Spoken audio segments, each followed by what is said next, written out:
गोपेश गोपिका कांत राधा कांत नमोस्तु तप्त कांचन गौरंगी राधे वृंदावनेश्वरी वृषभानुसुते देवी प्रणमामि हरिप्रिय वाञ्छकल्पतरुभ्यश्च कृपा सिन्धुभ्येव च पतितानां पावनेभ्यो वैष्णवेभ्यो नमो नमः। जय श्री कृष्ण चैतन्य प्रभु नित्यानंद श्री द्वैत गदाधर शिवासादि गौर भक्तवृंद। हरे कृष्ण कृष्ण कृष्ण हरे हरे, हरे Ram Ram Ram Hare Hare. Okay. So we are in the beautiful journey of Ramayana series, and we have all enjoyed all these days different parts of Ramayana, right? Valmiki Ramayana in general has been categorized or sectioned into 6 parts, but the extension is 7th part. Okay, we'll talk about it. So the first part is Balakanda, and where the childhood of Sri Ram, Lord Ramachandra, has been explained. Second part is Ayodhya Kanda, where Ram's coronation and other things happen. Right. In third part is Aranya Kanda, where Ram was asked to leave, and Lord Ramachandra with his wife, Mother Sita Devi and Lakshmanji, they go to the forest, right? And Kishkindha Kaanda, today's Kaanda, or the section we're talking about, is beautiful in such a way that this Kishkindha Kaanda introduces us to this Kishkindha Kaanda introduces to a special personality, special character in this story, the journey we're going through. That special character or the personality is none other than Hanumanji.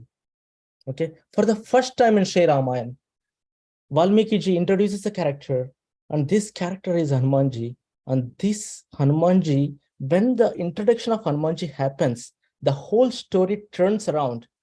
The story was going in certain way, but the introduction of Hanumanji or introduction of this Kishkindha Kanda will change the dimensions or the perimeters of this Ramayana. And that work is done in Kishkindha Kanda. Okay. And this Kishkindha Kanda, what we're going to discuss today, is it is a foundation for the next best thing that is about to happen, which is Sundara Kanda, right? And the Yuddha Kanda. So the foundation is Kishkindha Kanda. All whatever we have seen was going in a monotonous, in one rhythm, right? It's not monotonous. Like every Kanda of Ramayana is very important and beautiful. But what I'm trying to stress upon here is this Kishkindha Kanda brings us some kind of hope, some kind of joy, some kind of enthusiasm, some kind of devotion in us. That it portrays all these qualities one after another, like especially through the character of Hanumanji. All right. So we celebrated. 1 second. Let me. I'm trying to. Yes, perfect. So when so this Kishkindha Kanda is so important, and we are doing it today. Yesterday we celebrated Sri Ramanavami, the appearance of Lord Ramachandra, and today we are going to talk about the devotee of Lord Ramachandra, the best personality, the one who has dedicated everything for Ramachandra, one who has lived, one who has taken birth for Ramachandra. So that is a quality, that is a personality, that is this Kishkindha Kanda engulfed with all these characteristics, all these characters, all these information. It really brings in some kind of, even though the Kishkindha Kanda starts with a lamentation of Ramachandra, but what it brings to the picture, or what it brings to the board, is an enthusiasm and a hope of success, a hope of victory. So this is what we're going to read through today. Okay. So now, who is Hanumanji? Right? Hanumanji is son of Vayu, right? He's a blessed son of Vayu, but he's like his mother's name is Anjana Devi, right? So now, why we are stressing so much of Hanumanji is because, see, some persons can have a strength, all right? One can have a strength. That strength that same person is not guaranteed to have intelligence. You know what I mean? One can have strength, but that same person may not have intelligence, or maybe one have intelligence, but that same person may not have strength, physical strength. In case of Hanumanji, he has complete strength, he has complete intelligence.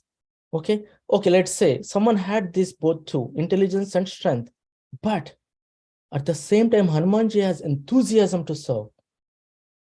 If someone has strength and intelligence, they get bogged down by the ego or by the arrogance.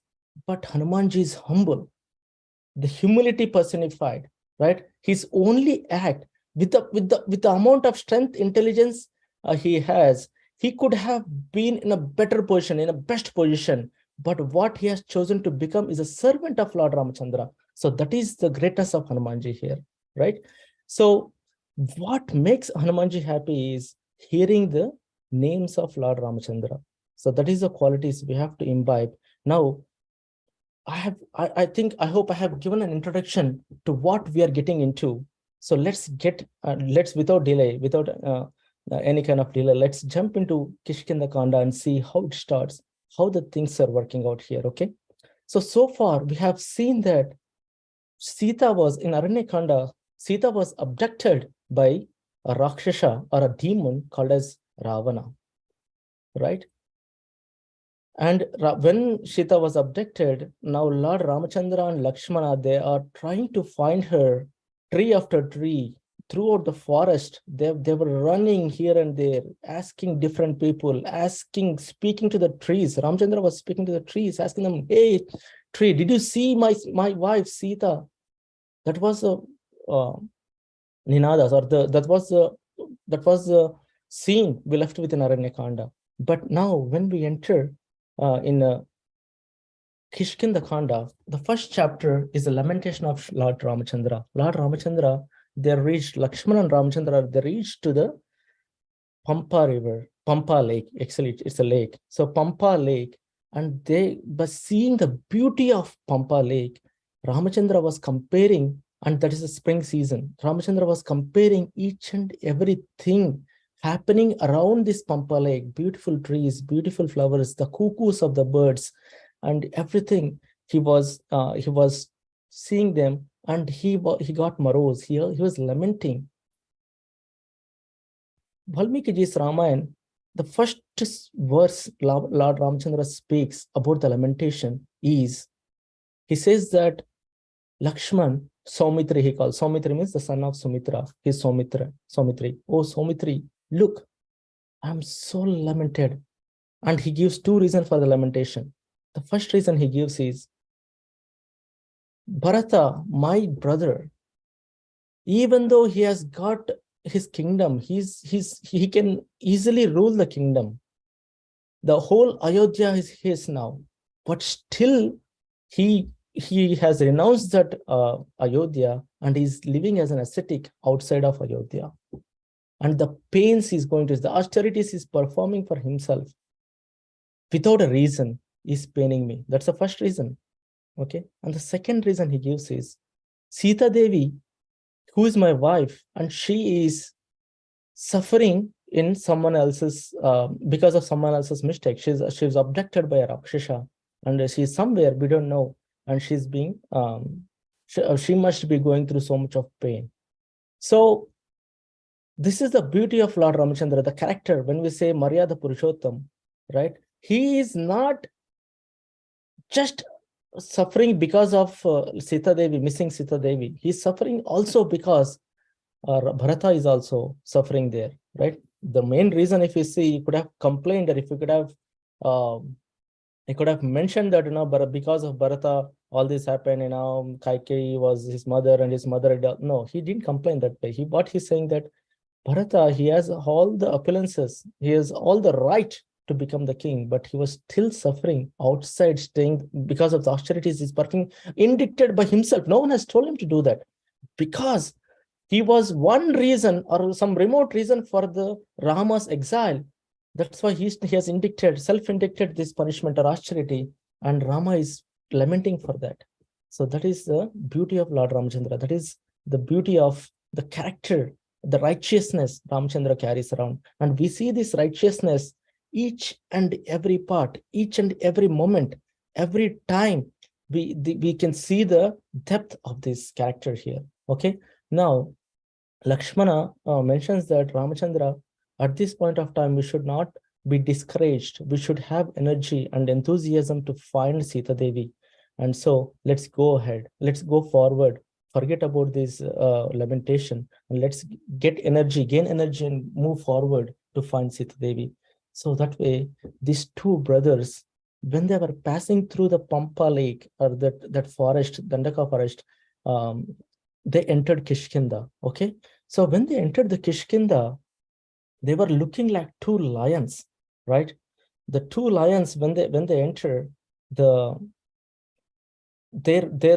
shoulders were like the trunks of an elephant, and they are having bows which are covered with the molten gold. The bows, the design they make with the lines of gold, and that kind of beautiful bows, and the arrows which are very sharp. So these two brothers are moving around, and when they were going through the forest, they're watching different ways, different sides, up and down, and sides to the trees and all the areas, looking for Sita Devi. Now, the problem comes in is Sugriva, who is sitting on the mountain there. He saw this when Lord Ramachandra and Lakshmana, they're moving and passing through these forests. All the animals were frightened just with their valor, and they just got running. And Sugriva, who is sitting on the mountain of Rishyamukha, so he got threatened, and he started jumping around, like, there is no reason, but he just jumping around one mountain to other mountain, one tree to other tree. He was jumping and making noises. He was just a moments back, he was good. He was sitting with his four ministers, Hanumanji, Jambavan, Dvivida, and Mahindra. So those four ministers, he was sitting there, he was discussing, but suddenly, just by seeing these two valor, or these two personalities, he got threatened, and he started jumping around. Then Hanumanji said, "Stop! Why are you jumping around? What happened?" Then Wali said, no, sorry. Sugriva said, "Look, there are two people. They look like very strong men, even though they look, even though they look like ascetics, but they look very strong. Their body structures are very strong. And this is frightening me, because Wali is so powerful. His brother is so powerful that Wali might have sent them, and they have come to kill me."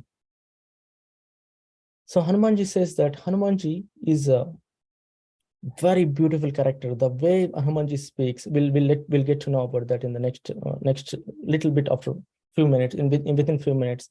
But Hanumanji speaks to Sugriva that, listen, this Wali and his followers, where are they? They have a curse of Matanda Muni. They cannot come to Rishyamukha mountain anyway. But why are you just threatened? Similarly, in any case, like in a situation, if we have some problem, this is a lesson for us. We should not jump around. We should not make noise. We should not get frightened. So look, we may have a doubt. Okay, they look like someone sent from Bali, but it's not that they are sent by Wali. We cannot just conclude without getting into details. So that is what Hanumanji is telling. You have concluded, and in reality, Wali or his followers cannot come on this Rishyamukha mountain. So why are you worried? Then he gets a little bit better, and Sugriva tells Hanumanji, listen, you do one thing. You go in disguise and talk to those two personalities. Who are they? Like, why are they roaming around in this Kishkindha, then in this forest? So and Sugriva suggests him to go in disguise, not as a normal person, to go in disguise. So Hanumanji accepts it, and he goes. He disguises himself as a sannyasi or a bhikshuk. So bhikshu is the word used in Ramayana. So he goes as a sannyasi. He goes one jump, right? One jump from Sugriva's, like the top of the mountain to the bottom of the mountain where Sri Ramachandra and Lakshmana are going. And Hanumanji appeared there and he said beautifully, a continuous verses, about 10 or 15 verses, he continuously explains the situation there. He speaks to Lakshmana and Ramachandra and he gives a beautiful explanation of their bodily features and their activities, how they're conflicting. Basically, he says that he says that you two people looks very valor, and you have an ascetic, that jata, like the hair on the top, right? This is not matching, and your strength and your bows are showing that you are very powerful, but they're not tied up, they're not ready, and they're on the shoulder. And the other thing is, like, if you look very you look like you are looking for something in the forest, like, if you're a king, or if you're you must be a king's sons. That's what he says, and he beautifully explains them. And first of all, when Hanumanji sees Ramachandra, he just falls on the lotus feet. He performs the Dandavat Pranam. Dandavat Pranam is a pranam when Dandavat means when Danda is a stick, when it is staying straight, right? When it falls down, right? It doesn't have any balance of itself. It's not like someone is going, yeah. So it doesn't have a control of itself. If a stick is like this, and if the stick falls down without any balance or control of itself, that is called as Dandavat. That way, similarly, if someone pays obeisances, falling on the feet of others, just like that, not like, taking the strength of the knees, taking the strength of the elbows, and now you just bend down first and do some slowly. It's not Dandavat. So that's what it explains. So Hanumanji performed Dandavat Pranam to Lord Ramachandra because of his valor. He didn't know who they are, but still he understood that they are very powerful, and he paid obeisances. Then Ramachandra, after speaking so many verses, Hanumanji, right? Ramachandra doesn't speak to Hanumanji directly. So this is a beautiful thing. He just Ramachandra speaks to Lakshmanji again. So the first conversation in Valmiki Ramayana is that Ramachandra doesn't speak to Hanumanji, but he speaks to Lakshmanji about Hanumanji. He says that, Saumitri or Lakshmanji, listen, what a beautiful character this personality has, right? The way he speaks seems that he understands all the Vedas perfectly fine. What are the Vedas? Like, Rig Veda, Yajur Veda, Samaveda, three Vedas he mentions. So all these three Vedas, he looks like he knows all these three Vedas. And any king who has a minister like this, he must be very successful king. He can be very successful king because the way he speaks, the way Hanumanji is putting the words, or the way he's describing the words, surely makes all efforts to win the wars just with the words. So that is the quality Hanumanji is, and Hanumanji, Ramji glorifies the character of Hanumanji right here. So now Hanumanji says again, then Lakshmanji says to Hanumanji that, he introduces himself. Ramji didn't speak to Hanumanji at that point. So Lakshmanji says that we're sons of Dashrath Maharaj, and my brother Sri Lord Ramachandra is a king. And just to keep the words of his father, or words of our father, he came on an exile in this forest. And some Rakshasa, we heard that, abducted my sister-in-law, which is Sita Devi, and that is why we are here looking for her. Okay, so Hanumanji says that, okay, this is the right moment. Please become friends with my king, who is Sugriva. And once Sugriva is friend, and we will try to find Sita, and also you can help Sugriva. Then Ramji accepted for it, and Hanumanji carries both of them on his shoulders. One side Rama, one side Lakshmana, right?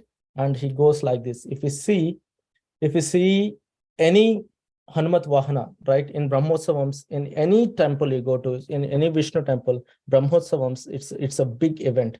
And Lord is carried in multiple Vahanas, or multiple vehicles. Vehicles is not a right word, but Vahana is basically they show, like, like we do the Brahmosam, we do Surya Vahana, Chandra Vahana, right? Similarly, there are 10 types, 10 days of Brahmosam, 10 types of Vahanas are carried. And in that, one Vahana is Hanumat Vahana. And if you see any Hanumat Vahana, you see that Hanumanji is sitting like this, right? He's saying that, this is the position or the shape of Hanumanji's hands, and Rama and Lakshmana are sitting here. Actually, especially when Hanumat Vahana, when the deity is sitting on the shoulder of Hanumanji. But in this case, Hanumanji was carrying Rama and Lakshmana on his shoulders, and he became big, and he went to the top of the mountain, the edge of the mountain, to meet Sugriva. So now the question is like, why this one? So I was hearing that Hanumanji has this posture because he's saying that if Rama is on my shoulder, what else is needed for me in my life? My life is successful. So the moment he mentions, he puts his posture because he doesn't have any other desire or any other thing to be required in this life, because Rama himself is sitting on his shoulders. So he goes like this with his hands upwards, saying that there is nothing else which is required for me. I'm successful. My life is successful. That is a gratitude he was feeling internally when he was carrying his Ram and Lakshman to the edge of the mountain. So when he went to that mountain, there was Sugriva was not in the Rishimukya mountain. He was in another mountain. Then Hanumanji changed back to disguise again as a sannyasi, and he took them to the other mountain, Ram and Lakshman to the other mountain. So it says that his thinking was, if I go as a Hanuman, maybe Sugriva may not understand this position and he may feel bad. So that's why he changed back to the sannyasi position and he went to the Sugriva. So when they went to the Sugriva, now the question, Hanumanji plays an important role of forging a friendship between Ramji and Sugriva, because that is a requirement now. Ramji wants some sena, some support to get and find Sita Devi, and Sugriva on the other side, he wants some help, some support to get his kingdom back, or at least his wife back from his brother Vali. Okay, now the question is, when Ramji and Lakshmanji was brought by Hanumanji at the top of the mountain, right? Sugriva was very happy and eager to extend the friendship, but he didn't know the capabilities. That he has heard about Ramachandra, but he haven't seen the capabilities of Ramachandra. So he was thinking, okay, he's okay. What he did was he broke a branch of a tree, and he put a big branch of the tree and he put it there, and he asked Ramchandra to sit, and on the same level, Sugriva was also sitting in the same branch, saying that we are all equals. We both are equals, because I don't have wife, you don't have wife. I don't have kingdom, you don't have kingdom. So I'm looking for my kingdom, you're also looking for your wife. So I'm looking for my wife, you're looking for wife. So he was thinking like that, and he put that branch, and they both were sitting on the same branch.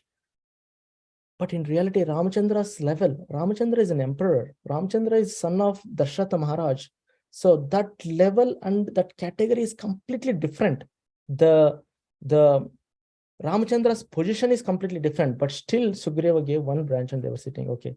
But another thing, what happened was, Sugriva didn't even attend or didn't even ask Lakshmanji to sit. Then it comes as an intelligent person in that group, in that assembly, Hanumanji, he broke a sandalwood branch, and he brought that branch and asked Lakshmanji to sit. So that is the quality we should see. These are all subtle, but what we're trying to learn here is, Ramji didn't feel bad, Lakshmanji didn't feel bad about it, but as a person, we should always try to see, are we doing everything correct? Are we doing, this is called as Vaishnava etiquette, right? The etiquette, are we doing the right things? If there is assembly going on, we have to have an eye. The intelligent person will have an eye and see who is sitting, who is not sitting. Is everyone being addressed properly? Is everyone being respected properly? Is everyone being yeah, respected according to their position. No, but in this case, it was not done. So Hanumanji, as an intelligent person, he just brings another branch, especially these branches of sandalwood, it explains, and he puts that there and asks Lakshmanji to sit. Lakshmanji is none other than Ramji's brother. He's no less than, like, now he's very powerful. But Sugriva, like, maybe he was not well acknowledged or well known about, he's not acquainted with the knowledge of Ramji and Ramji's Parbar, so he just didn't do it. But anyway, so Hanumanji offered that, and Hanumanji, what he did was he brought um, pieces of wood, and by just scratching the two pieces of wood, he generated a fire, and there was a fire sacrifice. And in front of the fire, they both took the vows. What are the vows they have taken? Hanumanji, Sugriva said that, Ramachandra, this is my promise that I'll send I will try all my best to find Sita Devi, your wife Sita Devi, wherever she may be. She may be in the earthly planet, she may be in the Patalok, she may be in the upper planets, where Nabha, he says that it can be in the sky, or it can be in the earthly planets. I'll find her, I'll help to find her. And Ramchandra also promises that this is my promise that I will kill Vali because of his disgrace, or because of his unethical activities, like because he has stolen your wife. I'll kill Vali, and I'll also try to help you get your wife back. So that is the promise Ramchandra makes. So this is the one setting where Ramachandra, Sugriva, and Hanumanji, Lakshmanji, they're sitting and they have done this. Okay, there was a promises exchanged. Okay, so we covered almost 3 chapters so far.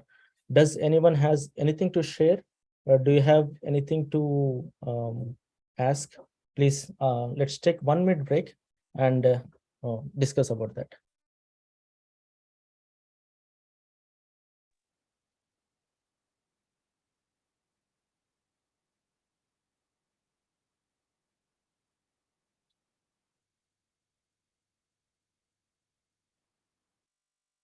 Okay, anything to share? Anything you feel like to share at this point?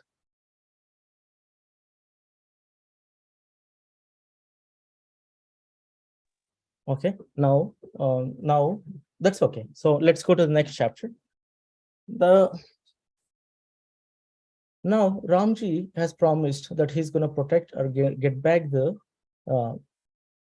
Rumi, wife of Sugriva, right? But before that, he asks a question with Sugriva. What happened? You both are brothers.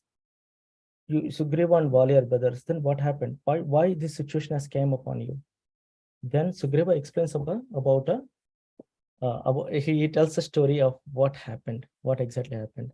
He mentions that Lord Ramachandra, I was very devoted to my brother. He was like my guru. He was my equivalent to my father, right? I used to serve him like a servant. I did all the things which makes him happy. He was my role model at one point of time. So when our father left this world, Vali became the king. I was very happy. We celebrated it, and everything was fine. But because of one activity, what happened, there was a demon called as Mayavi. He came, and because there was a conflict between Vali and Mayavi due to a woman.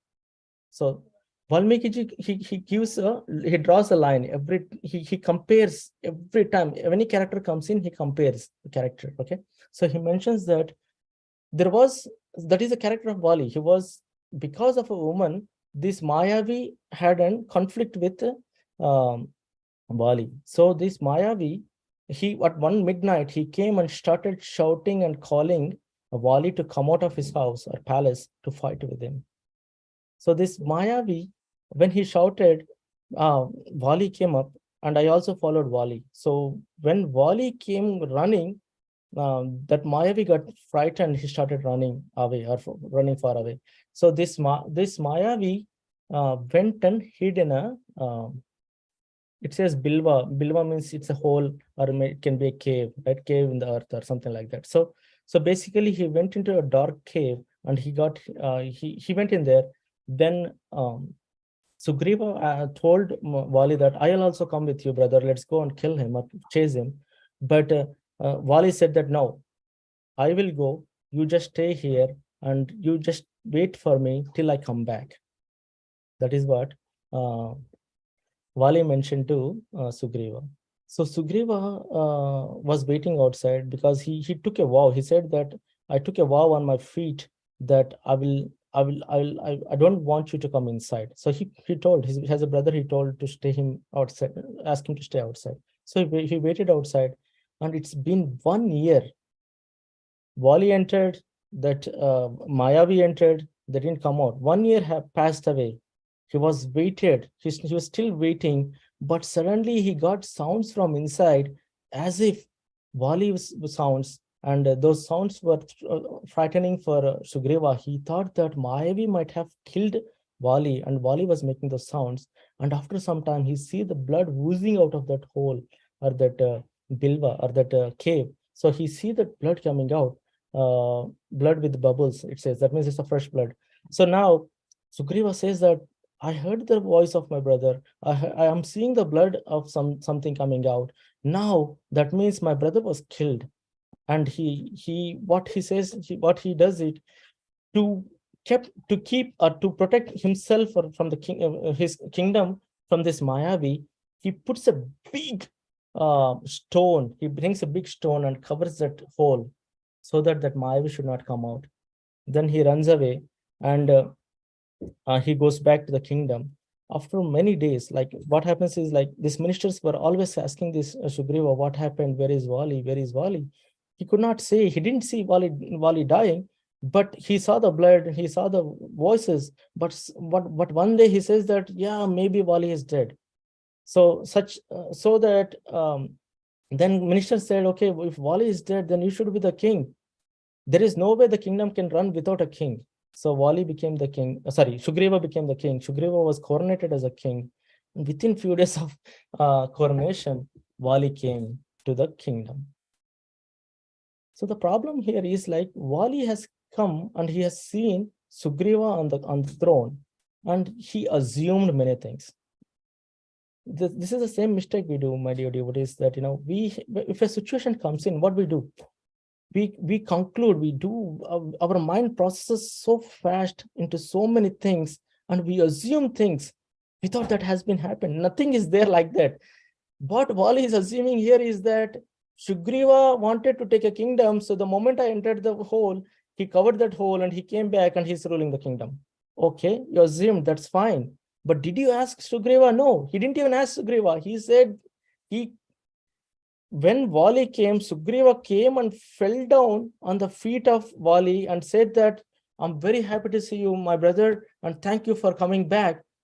Sugriva didn't accept that. He just went away. He called his ministers and he was talking to them, saying that, look, this is what happened. I asked him to wait at the outside of the hole, and but Sugriva, he closed the hole. He left me with the demon, and he came back to rule the kingdom. He became the king and he's ruling the kingdom. That is the story.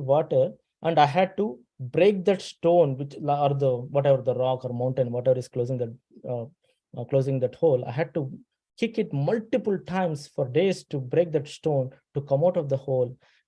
That's when I reached here. So now I want to kill Sugriva. Suddenly, there is no confirmation, no talking, no conversation here. He just took the decision to kill Sugriva. So then he took away the wife of Sugriva, who is Rama. And when Sugriva was attacked, he was about to attack. Sugriva ran. Sugriva knew one thing, that Wali can never come to Rishyamukha mountains. Okay, there is a story. We'll go into that story. Why Wali cannot come to the Rishyamukha mountain? So this is also part of Kishkindha Kaanda. There is a chapter of this one. So there was a demon called as Dhundubi. Dhundubi, in Valmiki Raman, it says Dhundubi is the father of Mayavi himself, the Mayavi who took this Wali into that hole.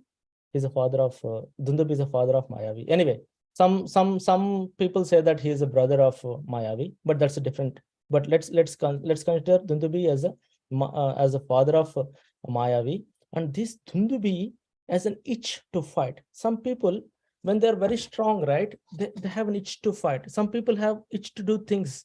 For example, like like devotees, they have itch to chant, they have itch to or read. They feel bad if they don't read, or if they feel bad if they don't chant, or if they don't complete their 16 rounds. That's a good part. But some people has itch to fight. That is the itch this Dundubi had. So what he was doing is like he went to Samudra, the ocean god, and he's telling that, hey, come on, let's fight. One day, one morning, he just suddenly he went and he was asking Samudra to come and fight. But Samudradev said, he knows about Dundubi. Dundubi is very powerful. So Samudradev said, no, I am not here to fight. If you really want to fight, go and fight with that mountain, like now Himalayas, the big ones, Parvata king. You go and fight with him. So then he goes to the Parvata and he asks him to come. He challenges him to fight. And Parvata says that, no, I'm not here to fight with you. I have some nice trees and every vegetation here. I don't want to fight and spoil everything. If you really want to fight, go and fight with Vali. Vali is the best person for Dvandva Yuddha. So that is the ask. That is the recommendation by Parvata to Vali, so to Dundubi. So Dundubi, he is very fast. He reaches to the Vali's palace in Kishkindha. By that time, it was already evening, and he was asking Vali to come out. He says that there is a lot of conversation, but anyway, so he waited for the next day. Now Vali, Dundubi challenged Vali to come and fight with him, and Vali came. He gave four punches to Dundubi, and Dundubi flat dead on the ground. That is the strength. Even the Dundubi is very powerful. Everyone was scared of Dundubi, but the power of Vali is much more than the Dundubi, and he killed Dundubi just with the 4 punches. So that is the strength of Vali. Okay. Now, after killing Dundubi, with that, when that he pulled up the body of Dundubi, and he circled the body quickly in the air, and he threw the body of Dundubi. Right, that is the strength of Vali. Okay, when that body was going, that body went and fell in the Rishyamukha mountains where Mathanga Muni was staying. Okay, so Mathanga Muni had a nice vegetation, has some small kutir, and he has all the vegetation and everything. Because of that oozing blood, the oozing blood from the body of Dundubi, it fell like he is very huge. Dundubi is very huge, and the blood was maybe oozing in buckets strength or size. So that oozing blood has spoiled the auspicious or sanctity of the Mathanga Muni's ashram. And Mathanga Muni got very upset, and he said, whoever has killed this person cannot enter this area, Rishyamukha mountain especially, or the area of my kutir. When he enters this area, he'll become a stone. Him or his followers, whoever enters here, they'll become a stone. So that is the curse Mathanga Muni has given. That's why Vali got to know about this curse, and he requested Mathanga Muni to forgive him, but Mathanga Muni doesn't change the curse. So he just walks away. So now Vali knows about this, and that's why Vali will never enter this Rishyamukha mountain. So now Sugriva knew about it, and Sugriva was taking shelter of that mountain so that he'll not get attacked by Vali anytime. Okay, so this is the background story of what happened. Now, when so this is the background story, and this will be told by Vali to Lord Ramachandra later part, but I just covered it to give a reason why Vali cannot come here. Now, so the exchanges has happened, and Ramachandra says that, okay, now you go and challenge Vali so that I can kill him. Then Sugriva doubts is the power of Ramachandra. He has heard the Ramachandra is very powerful, but he has never seen how powerful Ramachandra was. So that's why he doubts the power of Ramachandra. And Sugriva tells Ramachandra to show the power. He explains the power of Vali. He says that, do you know Vali, when the speed of Vali is so much so that when he performs Gayatri, or when he performs Sandhya Vandanam, with Gayatri, right? They chant the Gayatri mantras. He performs at 4 places, one in south, um, east, north, and west, and he comes back. So that is the he within a fraction of seconds, he jumps around and comes back, and he performs at 4. That is the speed of Vali. He's trying to tell Ramachandra what's the speed of Vali, and he says that these salt trees, you see them, they're very tall. He grows up and he blows. When he blows, these green leaves on these trees, there are 7 trees on that mountain, right? These 7 trees, all these leaves, they withered away. Everything fell down. See that if you have a dry leaf, that can be easily maybe if you blow that, it may fall down 1 or 2 us, right? But the salt tree had the green leaves, which were very sticking to the branches or the of the trees. So all these trees, they become leafless when Wali blew. Every time he goes, he just withers, he just shakes the thing or he blows the wind, then all the leaves of that trees will fall down. Not even a single leaf will stick to the tree. When that is the power of Wali, that is what he's showing. So now he asks Ramachandra that, and he also tells about Dundibi, Dundibi he killed and he threw Dundibi 100 yojanas and all those things. So now he asks Ramachandra to prove his power. When we approach a god, or when we approach a god, we should approach with faith. We should have faith that God will protect us. But that kind of faith was not shown here by Sugriva, but that's a different story. But anyway, so Ramachandra says, he says that, can you see the body, Dundabi's body, which was thrown by Wali, was still there, but not the whole body, but all the skeleton part, the bones and everything was there. And he challenges Ramachandra to lift that body, and it's a huge body. So he challenges Ramachandra to lift and throw that body away. Let's see if we have power as Bali. Then Ramachandra, with his toe nail, it just flicks the body of Dundubi, basically the skeleton the bodily remains of Dundubi, and that body goes and falls about 800 yojanas far, 8 times more than what Bali has done. And that is the power of Ramachandra. That is the power of Lord himself. So that is one test. And the second test Wali asks him to do is because Wali can wither the leaves of all this, all sal tree, just by holding it. Can you show me with your arrow? Can you break and break one tree, or shoot an arrow and show that that arrow can break the tree and make the tree fall down? Ramachandra, with his one arrow, he shoots and he breaks all the 7 sal trees on that line. Okay, and that arrow goes and touches it breaks the top of the mountain, mountain shikhar. It breaks the top of the mountain. It enters the patal lok, and it checks it parivekshana. So it checks around all the patal lok, and it comes back and sits in the ambulapudi, or the arrow section of this, the arrows, whatever he's carrying, right? That same arrow, it cut all the 7 salt trees. It cut the mountain, edge of the mountain, and it went to the patal lok. It went around the patal lok, came back and sit in his position back again at the back of Lord Ramachandra's shoulder. So all this happened within seconds. That is the quality of Ramachandra. So when Sugriva saw this power of Ramachandra. He bows down.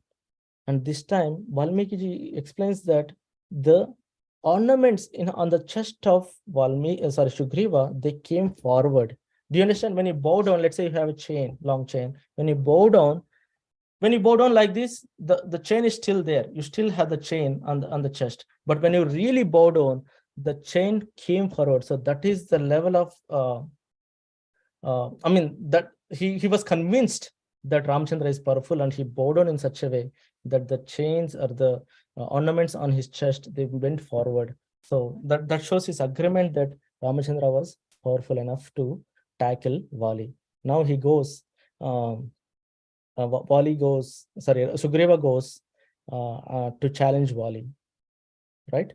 So Sugriva goes, shouts, and encourages Vali to come out of his palace and fight with him, while Ramchandra and Lakshmana were watching. So Sugriva came, Vali came out, and he started beating like left and right. Like now, they were all fighting. They both were fighting ferociously.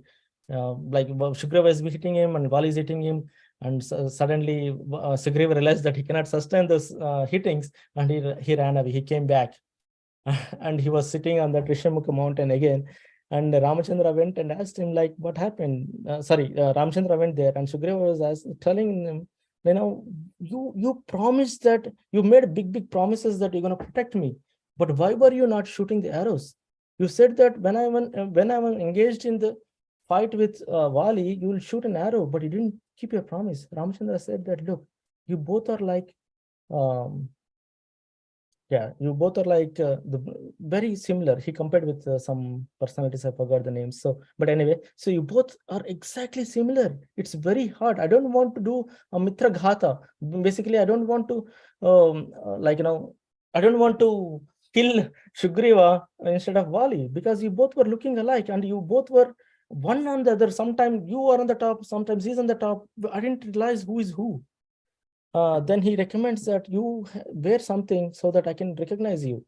So then Hanumanji brings a flower garland. It's a flower, or the garland made up of the branches and flowers, and he puts it in the neck of Sugriva to differentiate.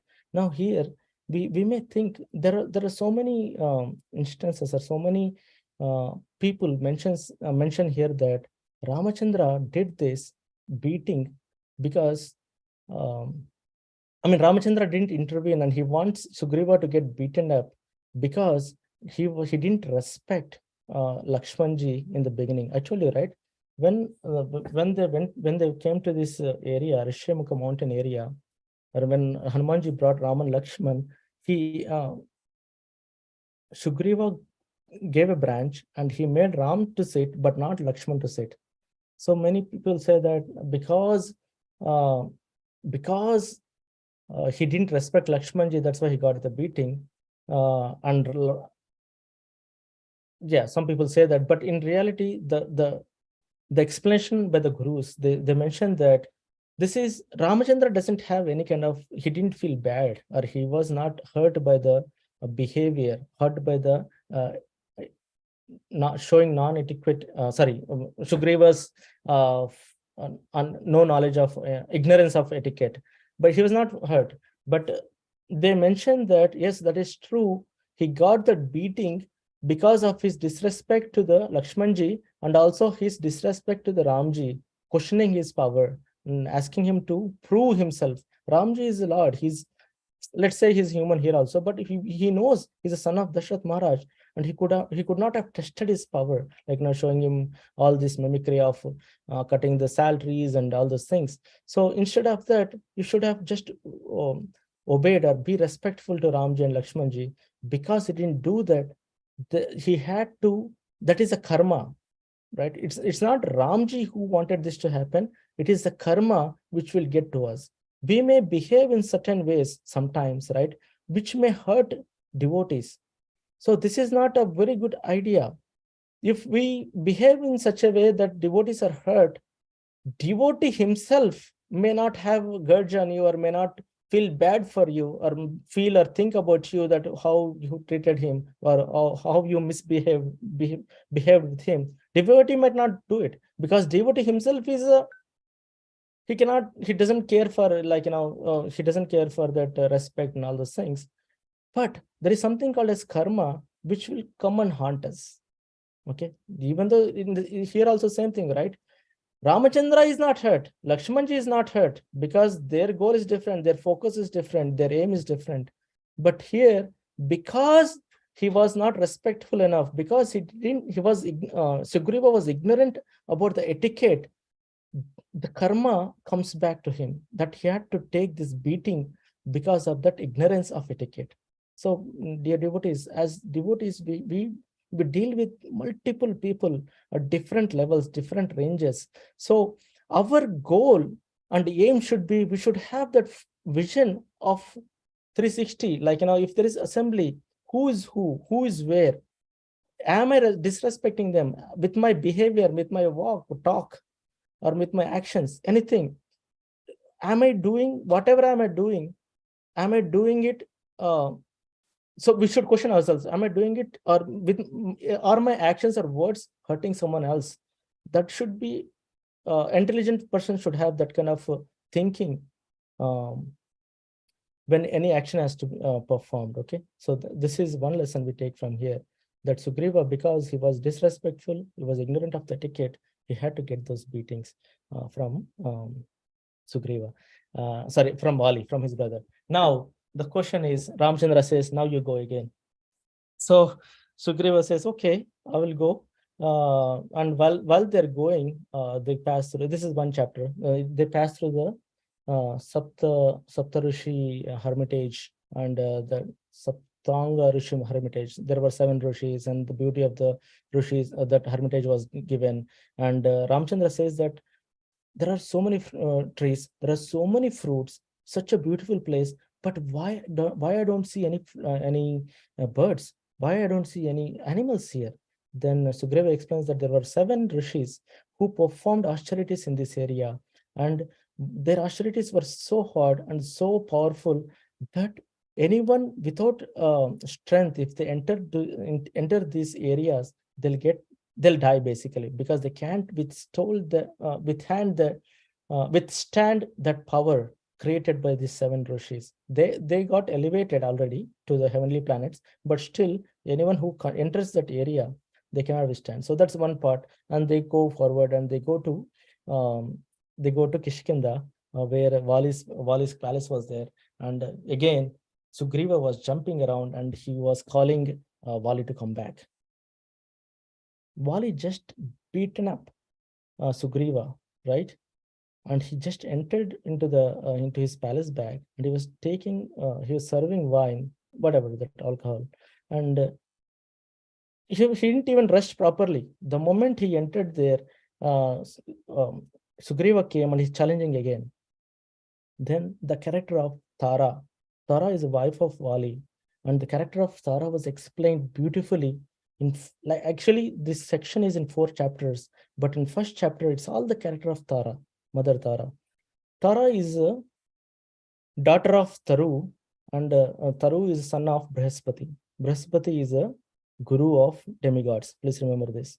So all the good qualities of Brihaspati were imbibed in Tara, Mother Tara. And she was telling, when the large sounds from challenging sounds from Sugriva were being heard inside the palace, Tara goes to Vali and tells him that, listen, you just beat Sugriva so badly, and he came back right away. It never happened. First indication. Remember, you beat up, he never came back before, but now he came back within no time. He came back and he's challenging again. First point. Second point is when I got to know from the confidentials or from the messengers that Sugriva had a tie-up with Lord Ramachandra, son of Dashrath Maharaj. So if that is true, I heard that Ramachandra is very powerful. So please don't fight with your brother. This is all like multiple sections, right? I'm summarizing it. So she gives many reasons like that. And she also tells that, what mistake Sugriva has done? Did you even ask him what had happened? You didn't even ask him, and you took an action against him, and you banished him from the palace, and he stole his wife. And all this is happening just because you didn't think, you didn't ask about him. So you brothers, you both brothers can get together, stay with Ramchandra, like, have tie up with Ramchandra, and do a noble cause instead of fighting with Sugriva. Then Sugriva, Vali is such a person that he never heard to his wife's words. He never heard to his wife's.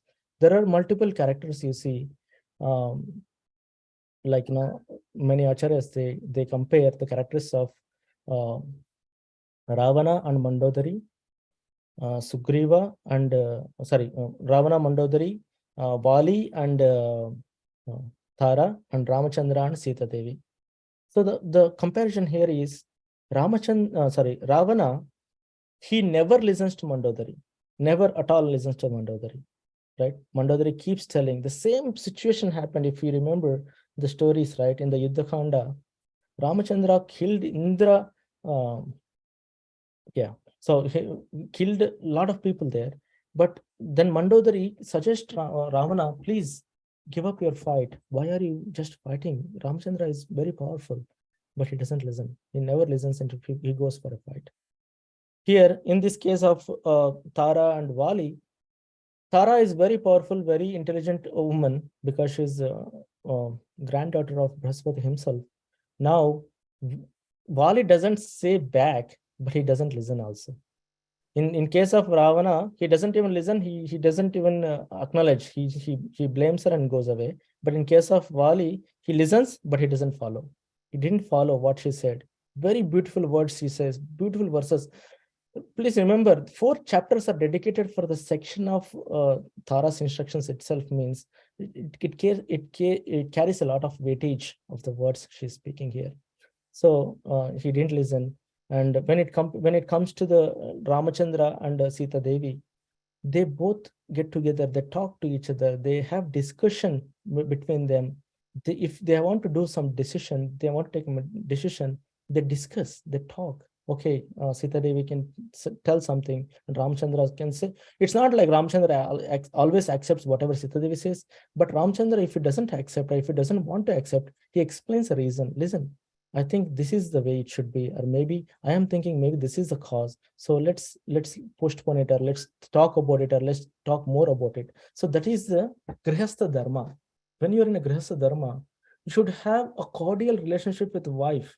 The wife and husband should have a cordial relationship where they can discuss any topic, any discussion. I heard one of the friends, like, one of my colleagues in one of the companies, he was telling that I hate to share anything to my wife about my work. Why should I share anything about me? So I was thinking, that is okay, if it is confidential matter, you should not share. But his point of putting that there is that he doesn't want to share anything about him or his work to his wife. So I felt little weird, because we should not think the other person is the other, or the spouse is, it can be wife or husband, spouse is less intelligent than me. So that quality is not good for a relationship, especially Grihastha Dharma.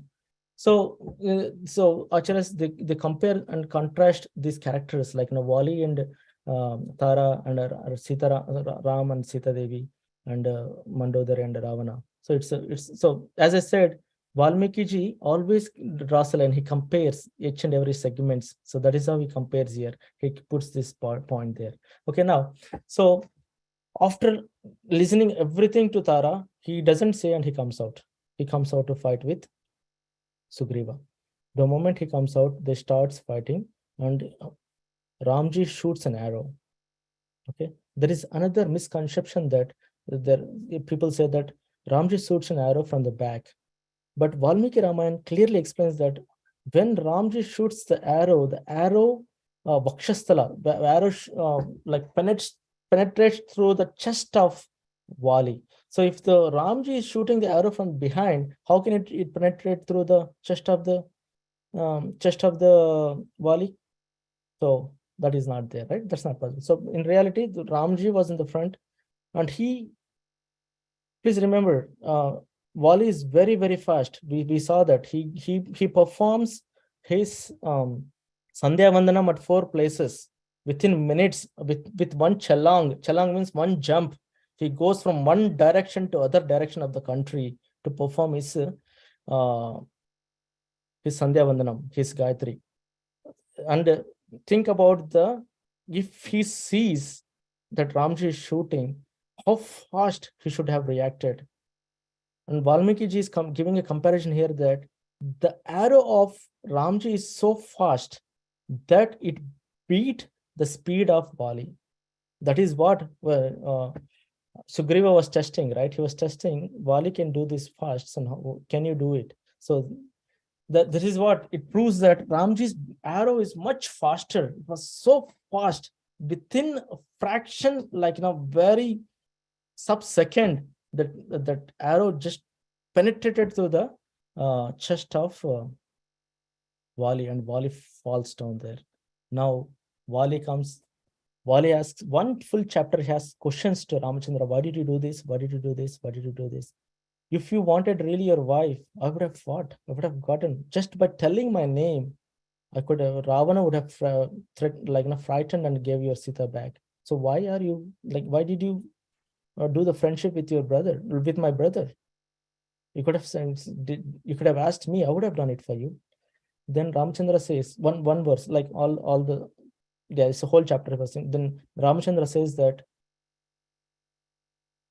the problem here is that, Vali, you have forcefully taken the wife of your brother. Your little brother's wife is supposed to be your daughter-in-law, because you don't have a father. You will be a father figure for Sugriva, and Rama should be your daughter-in-law. But what you're doing is like you're forcefully taken his wife and all these things. But there are always a question, right? Always the question comes in again that when Vali was not there, right? When Vali was proclaimed to be dead, then Tara became the wife of Vali became the wife of Sugriva. And also next point is that when Vali dies now, then again Sugriva will be coronated, and Tara will become the wife of Sugriva. Now, how can we understand this conflict? Why Ramachandra killed Vali? Because he felt that he stole the wife of Sugriva, who is Rama, and he killed him. But now he's coronating Sugriva, and Sara is his wife. And Ramachandra did say anything. Why? So according to the laws of these Vanaras, so there is certain group of Vanaras which are called as these Vanaras, right? The Vanaras like Sugriva and Vali. They perform, even though they're Vanaras, they perform Gayatri. They do lot of activities. With that, the rules they say that is, if a brother if brother dies, the little brother or elder brother can take care of his wife. Okay, can take care of his wife. So that is what is happening. In case of Vali, the mistake he did was, even though Sugriva is still alive, if the brother is still alive, we cannot forcefully take Rama. That is a mistake. That is apadharma. That is not righteousness. That's why Ramachandra killed Vali. But whenever Tara was with, if that wife is willing, that Tara can stay with brother. Like, if that wife is willing, then she can stay with Sugriva. That is the dharma. That is their law. We cannot put our human laws on the Vanaras. So that is their laws. Okay.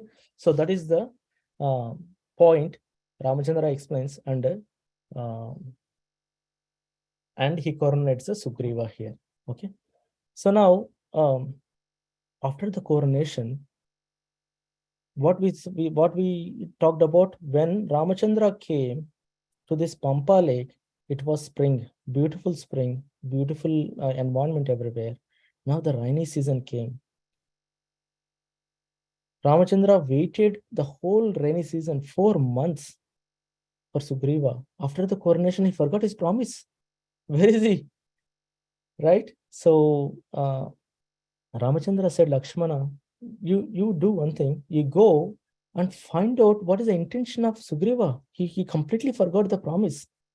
Then Lakshmana went and speaks to. Actually, Lakshmana goes there ferociously. He really wants to hurt Sugriva at that point. Then Tara again comes in, and there is another chapter of Tara's instructions and the situation. She explains with Lakshmanji. She gets pacified.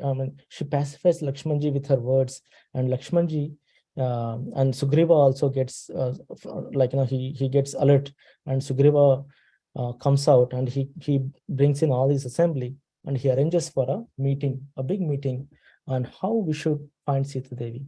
That is action item after 4 months, but still he's doing something. So Ramachandra was eagerly waiting for this moment, and they all sat down. They were discussing who should go where. So Sugriva sent a group of people to the east, a group of people to the west, group of people to the north. Now the south part is given, the head was made by Hanumanji. Hanumanji was given the task to find Sita Devi in the south direction. He was accompanied by Jambavan, Angad, and some other warriors, great warriors. So this Hanumanji, when he was about to leave for South India, Ramji gives, Ramji gives a token of jewelry, a part of a jewelry or a ring or something like that for the identification, to show that authenticity of Ramji, that it is Ramji who sent Hanumanji there. Okay, so he gives that, and he tells them to go. Now, when Hanumanji and Angad and Jambavan, they all go down towards south, there was they go through multiple places, different caves, different forests, different places they go through looking for Sita Devi. They don't find anything.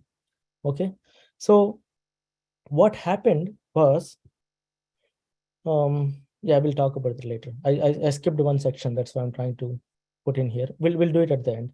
So now Ramji, Hanumanji and his Sena, they all went, all these devotees, they went looking for Sita Devi down there, and they entered a cave, a black cave.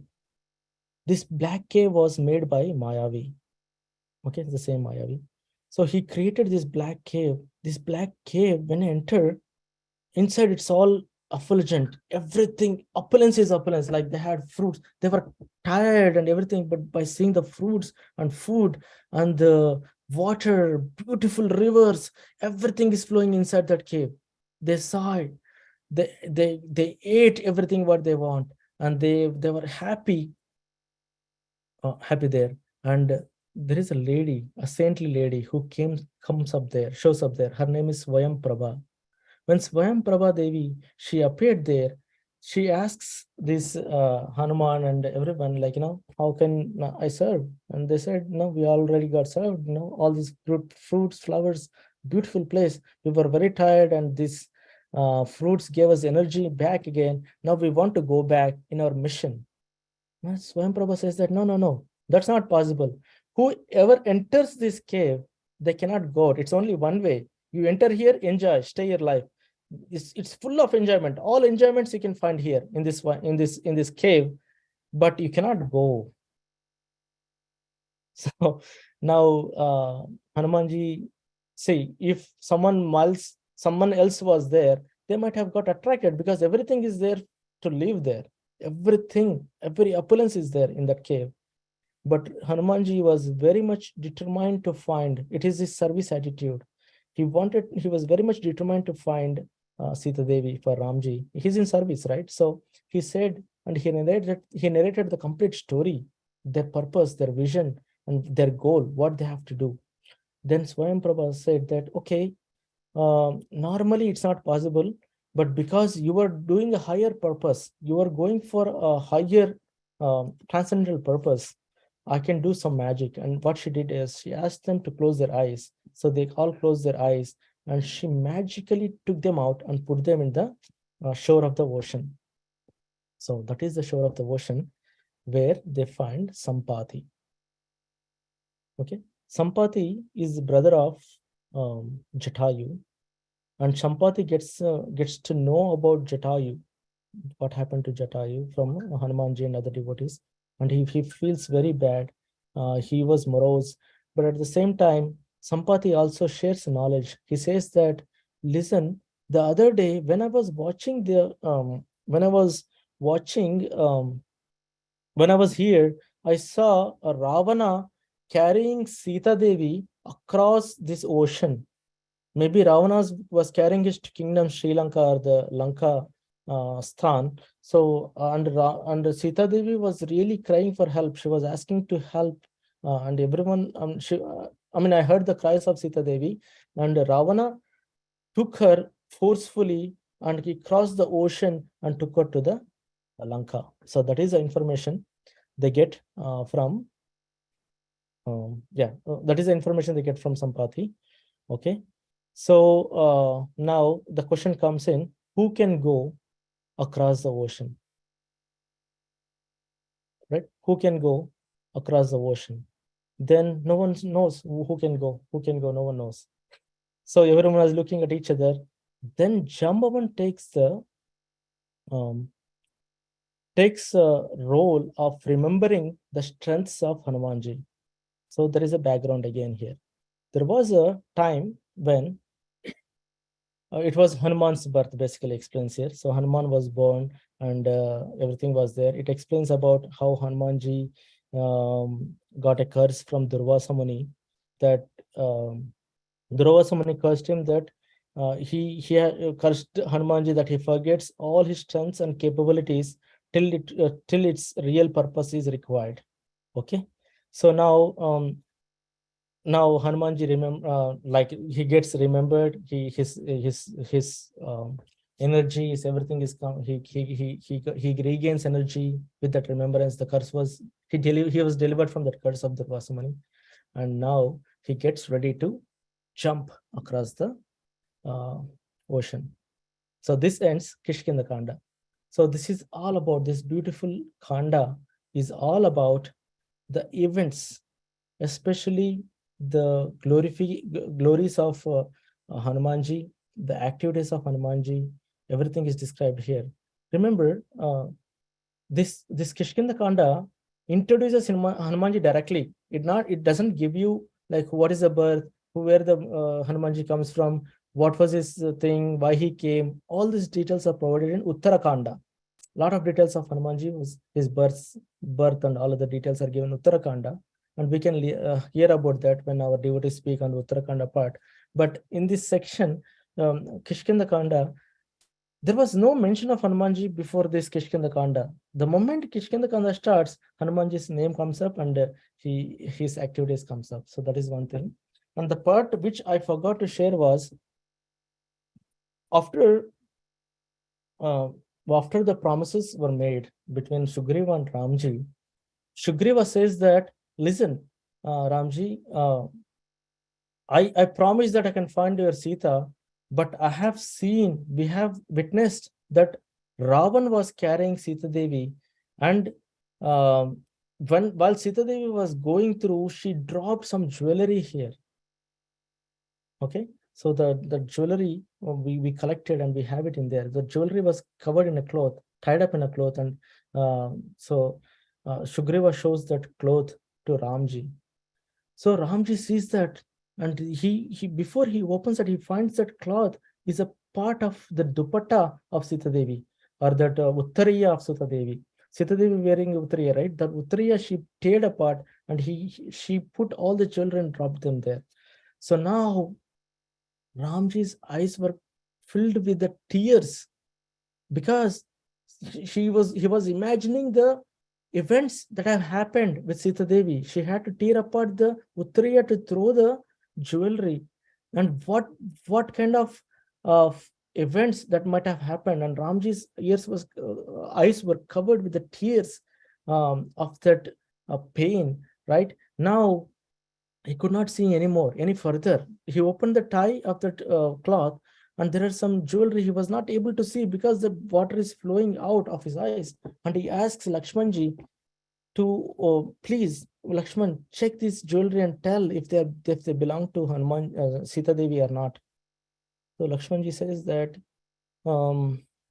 I see these Keyuras, that those are the like the kingly princesses they put on the shoulders, right? So I see these Keyuras, but I don't know if they belong to Sita Devi. And he sees the kundalas, the earrings of Sita Devi, and he says that I don't know if the earrings belongs to Sita Devi. But I remember I see the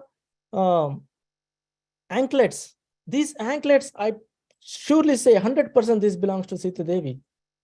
Then he explains why I can't correct it, because whenever I saw Sita Devi, my mind, see, we can see the things, we can see things in this world, but that things can be processed only they went into the mind, when they go into the mind.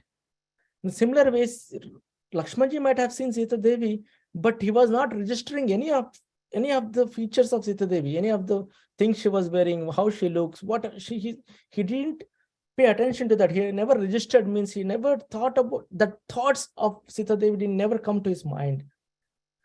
But the thought of the Pada Sevanam, he was completely surrendered to the lotus feet of Sita Devi, and he treated her as a mother herself. So when he was registering the feet of Sita Devi, he saw the anklets.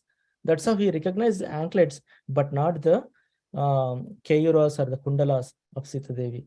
So that is one part, and they're confirmed that it was done by Ravana with that section. So I just wanted to add that part.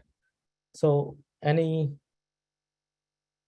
yeah, those are the things I have for today. Let me know if you have any questions, concerns, points to share, anything to add.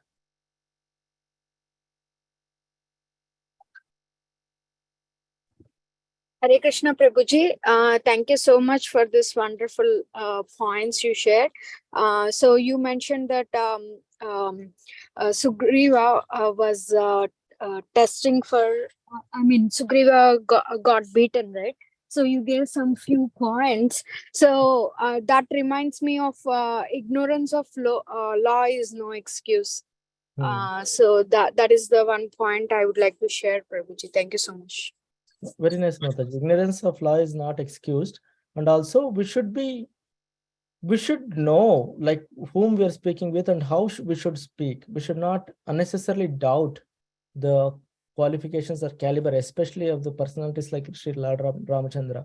So we should be very cognizant enough to act or to question some. It's a lesson for us also, right? For any devotees, if there is Maharaj or any devotees who comes in, we should be respectful enough. Like, we cannot challenge them for questions. We cannot challenge them for, if Maharaj says something, they may have perspective. I'm sure they have the right perspective there.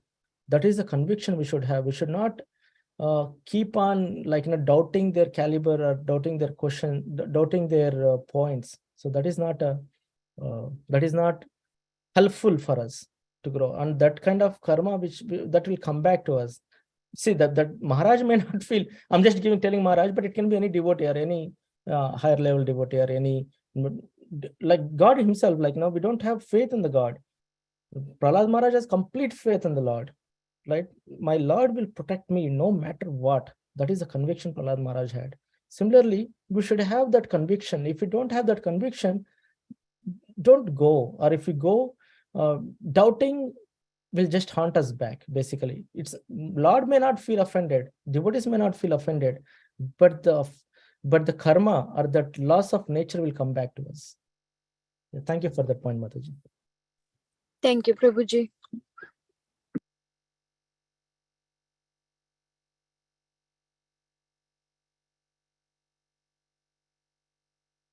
Any other points?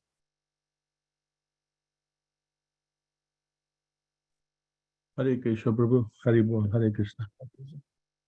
Prabhuji, you just mentioned toward the end that the Sugriv showed those jewelry that the Sita Mataji dropped.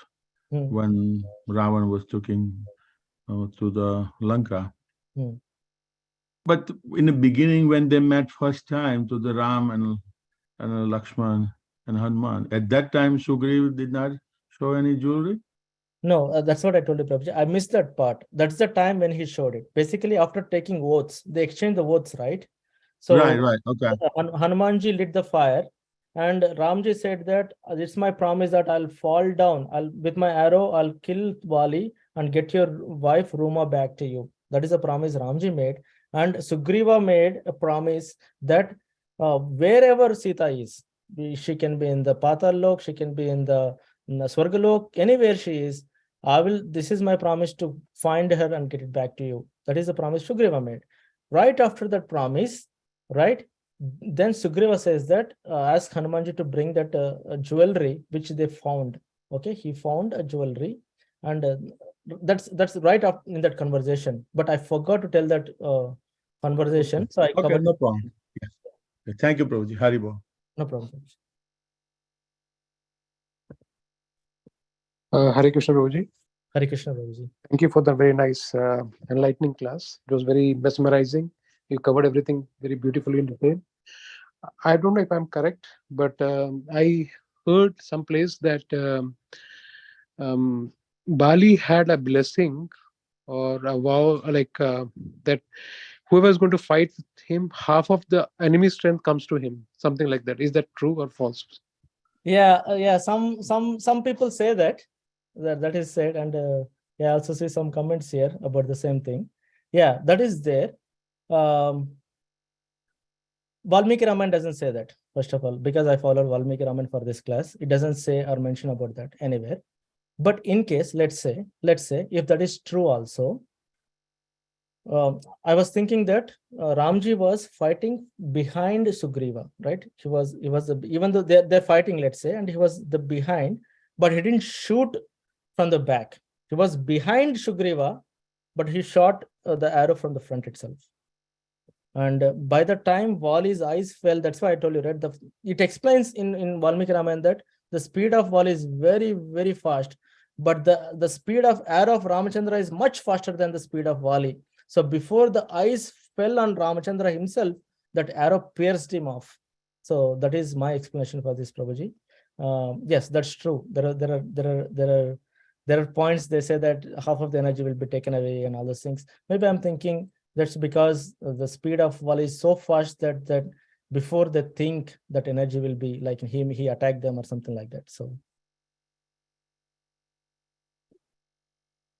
does it help, Prabhuji? Yeah, thank you so much, Prabhuji. Hare Krishna. Hare Krishna.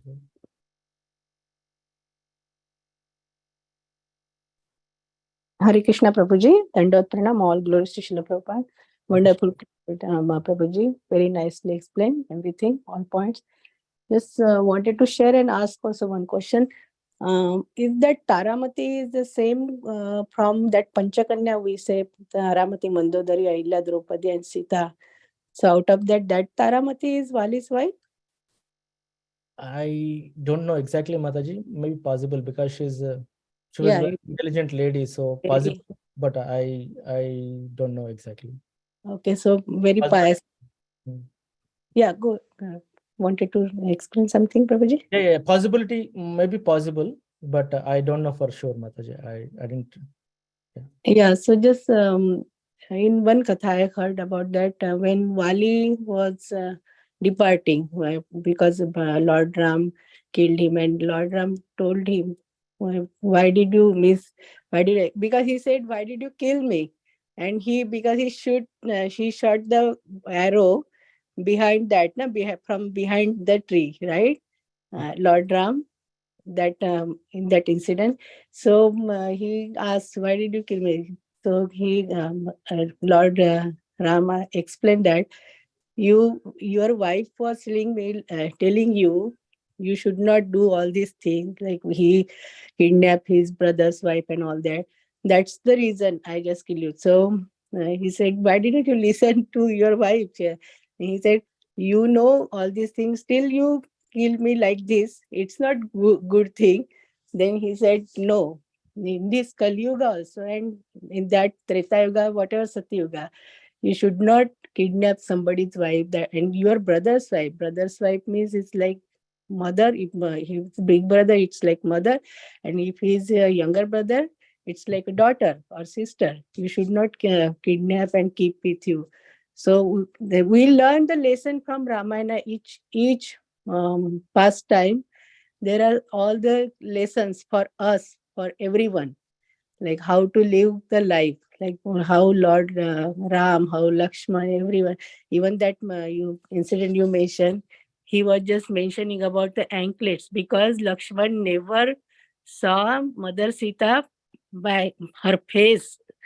He was just looking at her feet all the time, 14 years, because before leaving to Aranya, his mom told, because they were all the same age, right? Right. She's like your mother, so you have to treat her like your mother. You have to stay there alone. And then he was just looking at her feet, so that's why he was knowing the anklets. Other ornaments he was not knowing at all. So just wanted to mention, Prabhuji. So everywhere we have to learn the lesson from Ramayana or Srimad Bhagavatam. Our scripture is amazing, and our dear Srila Prabhupada gave us such a treasure for us. It's wonderful. Thank you so much, Prabhuji. Hari Bol. Yeah, thank you for that, Masaji. Yeah, that's true. Sumitra Devi is considered to be very noble mother because the two sons who were born out of her, Lakshmanji and Shatrughan, they served their brothers without any without any limit. They served, like Lakshmanji and Shatrughan in the similar way. He served Bharat Maharaj in the similar way. So both sons of she had two sons who can serve without their personal limitation, like they served their brothers. So that is a nobility of mother. See, in case if there is a mother and their brothers, right? So she could have poisoned their mind, saying that why you have to serve, you can be king and all those things. But Sumitra Devi, she didn't do that. So that way she's very, very powerful, very noble character, one of the noble characters we find in Ramayana.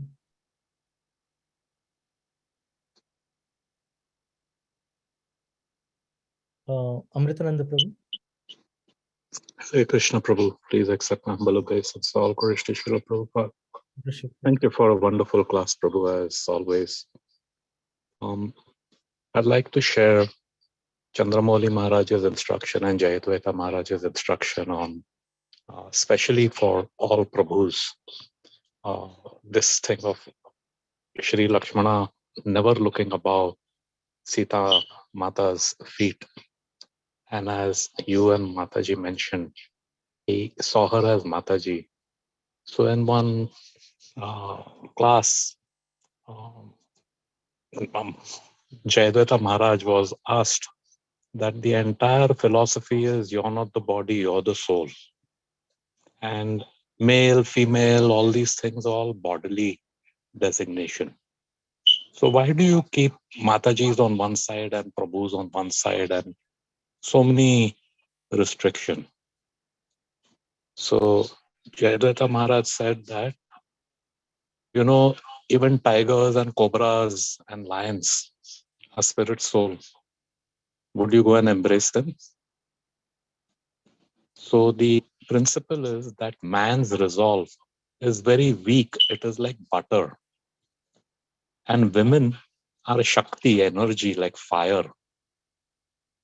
So when man comes there, in proximity, whatever is his resolve, whatever is his vows, everything else, it just melts. That's the shortcoming on man, not the woman. So that is why you have certain rules and regulations so that there is this separation. So yes, we are not the body, we are the soul. But as long as we are conditioned and we don't have that consciousness, we need to maintain this. Then in one class, Chandramouli Maharaj was asked in one Bhakti Vriksha class that, Maharaj, and that time it was summer. He's saying to do the practice of the 4 regulative principles in summer becomes very difficult, because especially in this country, now of course all world over it is, he's saying there are half naked Matajis roaming about. So it's very difficult for the mind, because it's all there in front of you. It's there on the advertising everywhere. It's on display. So the mind gets agitated what to do. So then Maharaj gave this thing of Lakshmana. He's saying, understand that Matajis are all belong to Krishna, and we are Das of Krishna. They're not for our enjoyment. Now, of course, there is the principle that no illicit union. But it's not just physical. Even when we see with lusty vision, and sometimes it's just so much conditioning, it just becomes automatic. So that is a good practice. You look at the, put your gaze down, don't bother. And even when you're in an work setting or social setting, don't just look at the face only, don't go anywhere else. And more importantly, he said that Srila Prabhupada and the Vaishnav culture is, we call women Mataji. Mataji means mother. And when you keep repeating, then that consciousness develops, and any lusty desire or whatever thoughts may come in, it goes off. So this is what Shri Lakshmana exemplified. And Prabhupada, he implemented all the Vaishnav culture of Vaishnav, calling ladies Matajis. Hare Krishna. Yeah, thank you for sharing those examples, Prabhuji. Yeah. See, the duty of eyes is to see. That's a vision. Okay. The problem is, like, when the vision goes somewhere, we cannot stop it. But the problem starts when you start registering that in the mind. As I said, Lakshman might have seen Sita Devi, but he was not registering anything of that, any of features of the Sita Devi. He was just registering the lotus feet, because he was serving her at the lotus feet of Sita Devi. So that's how, like, even though we have the visibility, the vision can be anywhere, anything, but what you register in your mind, that registering should be controlled consciously. Like, that is the effort we should put in, what we register and what we don't register. We cannot keep our eyes closed everywhere. It's not possible. But just to add to it, the control is in us. Like, if you want, what you want to register and what you don't want to register is with us. So that's that one thing we can implement.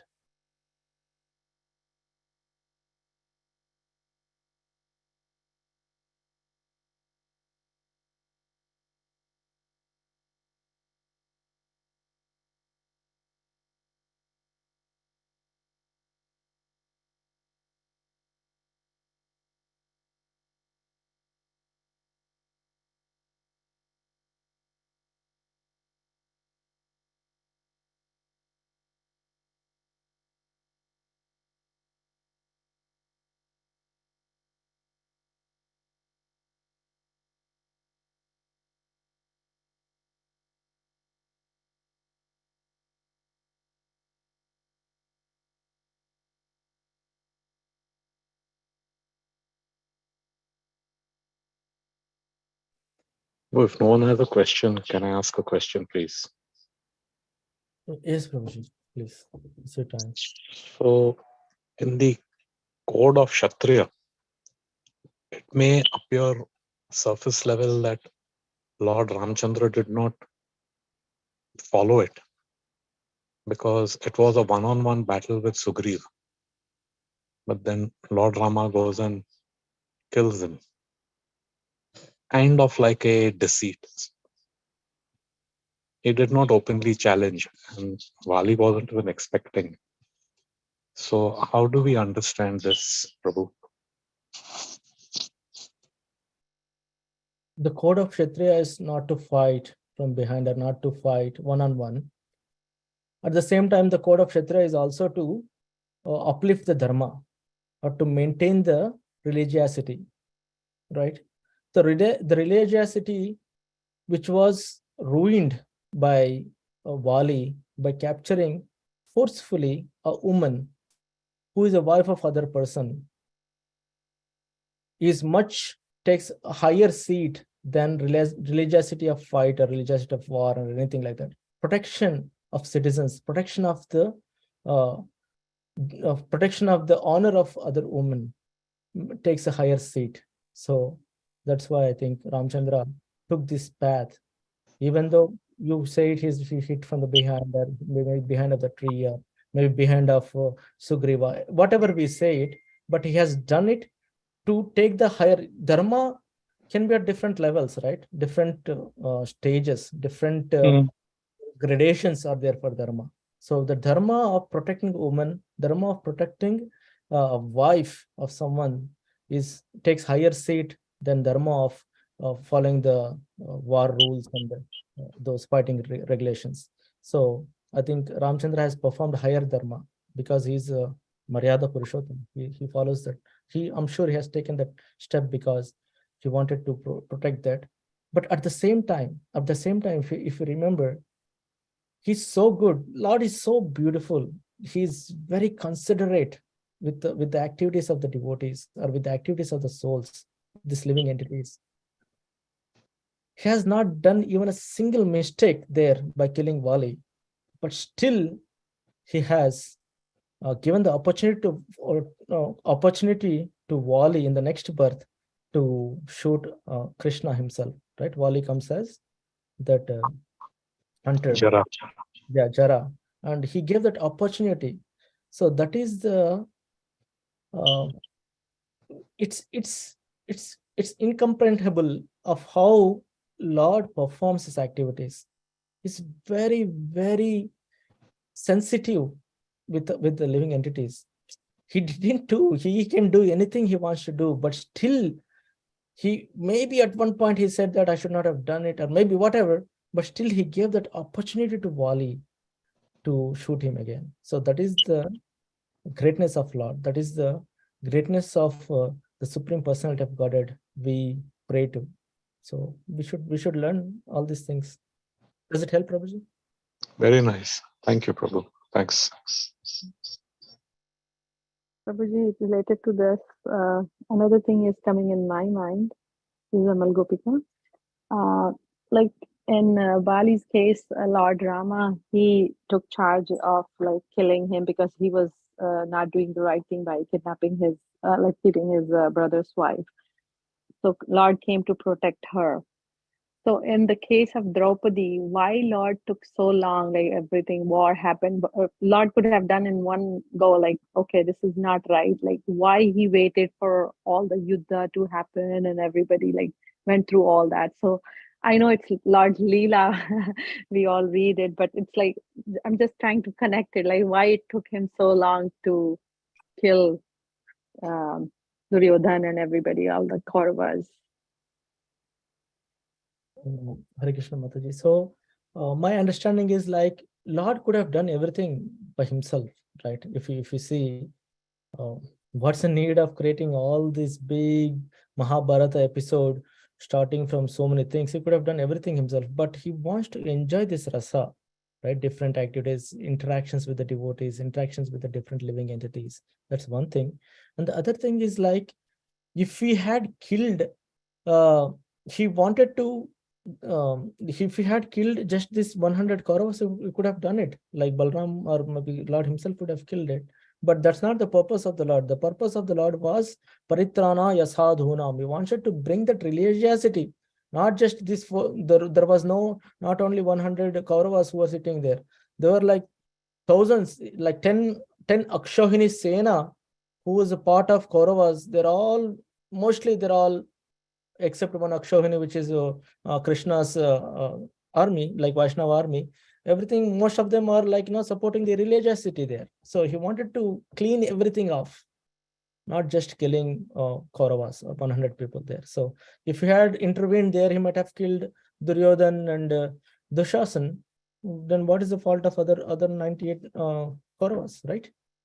But his idea was to just uplift the religiosity. Now, when the time and again this religiosity goes down, mode of ignorance takes over. He wants to bring mode of goodness up. That's why he had to arrange all this, Mataji.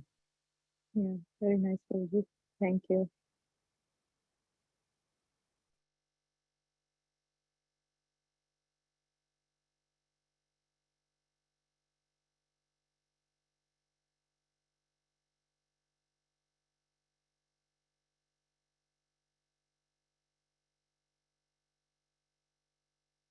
Any other points?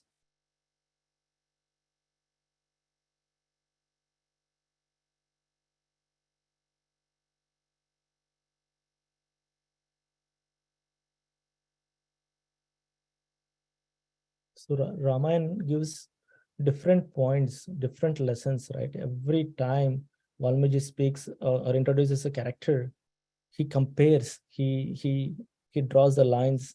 Okay, look, this is like this and this is like this. He compares the character of Vali and Sugriva. See, when he says that Mayavi comes and challenges him to fight, he tells that fight is because of a woman. So he draws a line right there. He says that Vali is womanizer, not Sugriva. So that is the comparison we can take. So that's how he keeps adding things again and again and again. But there is a very nice saying. There are so many lessons in Kishkindha Kaanda. So what happens is when after taking the oath, that oath of between the Sugriva and Lord Ramachandra, when that oath has happened, Valmiki ji explains that 3 people gets their left eye twitched. Okay, the twitching, right? Eye twitching. So it says that if the eye twitching is, if the left eye twitches for the female, it's an auspicious thing that is going to happen. But if the left eye twitches for a male, it is an inauspicious thing that happens. If the right eye for the male twitches, it's auspicious thing. But Valmiki ji explains that when this promises or the vows are made in front of the fire between Ramachandra and Sugriva, 3 eyes got twitched. Left eyes of 3 people got twitched. Who are those 3 people? He says that Sita Devi. Sita Devi's left eye twitched, indicating that there is good thing that is going to happen.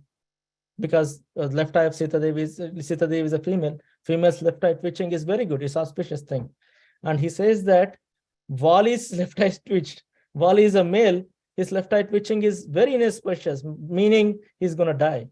And at the same time, Ravana's left eye twitched. Ravana, who is in Lanka, his red eye color, the eyes, his left red eye color, left eye, red color left eye got twitched. So that's what Valmiki ji clearly, beautifully explains that. So that that shows that, we sometimes we follow that, right? We say that, oh, if left eye twitches, something is gonna happen. That's true, because Valmiki is mentioning here in Ramayana itself.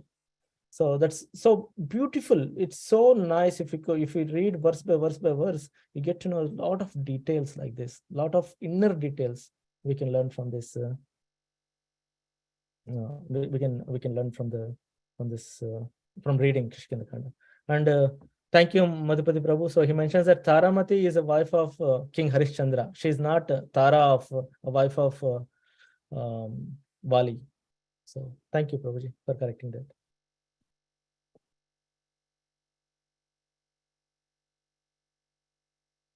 And there is another comparison, like the signs, right?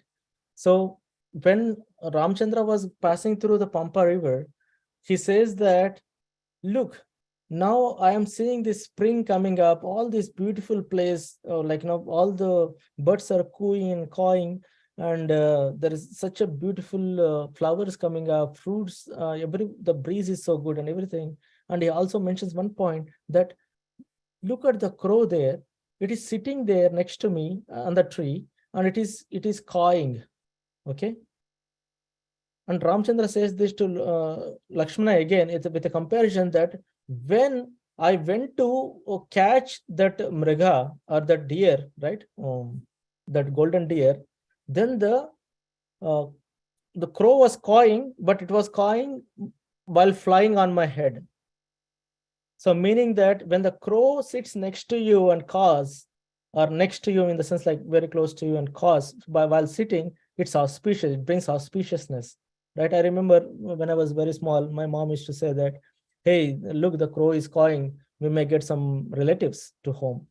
It means like, relatives come, there's auspiciousness, some good time comes, you spend time with the relatives and all those things. So similarly, Ramchandra is comparing here, like now when he went to catch the deer, golden deer, the crow was flying on his head and he was cawing, and he says that because the crow is cawing, the crow cawed at that time while flying, that's why all this mishappening has happened. That indicated the inauspiciousness. But because the crow is sitting now and cawing, I'm sure something good will happen for us. So he shows that indication to Lakshmanaji.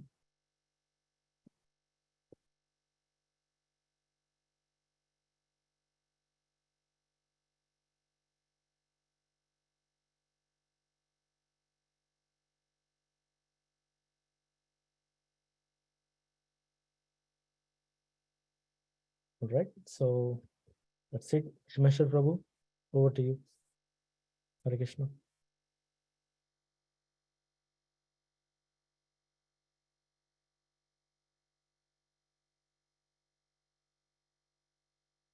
Okay, Hare Krishna. I think Shimeshwar Prabhu may be tied up with Bhakti Viksha, probably. Thank you very much, Harikishore Prabhu, for nice Kishkindha Kaand. We'll